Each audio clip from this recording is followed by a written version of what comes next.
অঙ্কের সংখ্যা সমান না? 6টি করে অঙ্ক আছে, হ্যাঁ?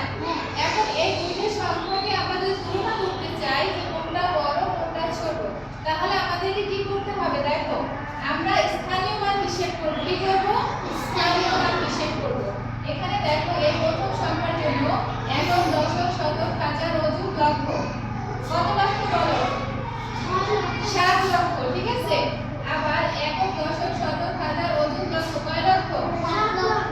আচ্ছা, গেল এটা। তাহলে আমাদের এই দুইটা হচ্ছে 7 লক্ষ। তাহলে আমরা বুঝতে পারছি না যে এটা বড় নাকি এটা বড়, ঠিক আছে?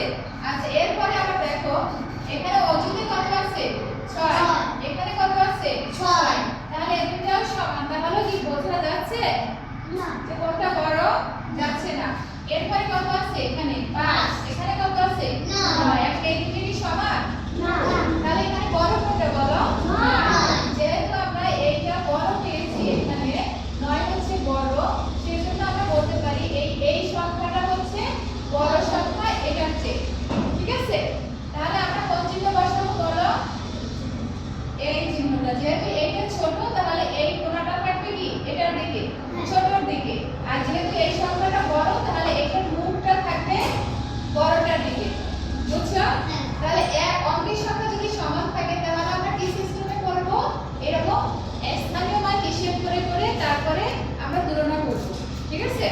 আচ্ছা, এরপর 2 নম্বরে দেখো এখানে কি বলছে? অঙ্কের সংখ্যা যদি ভিন্ন থাকে, অঙ্ক যদি একই সংখ্যা না থাকে এখানে, ঠিক আছে?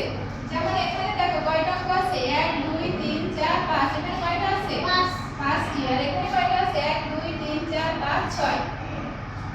ঠিক আছে? তাহলে অঙ্কের সংখ্যা কি সমান? এই দুইটা সংখ্যা থেকে অঙ্ক একই?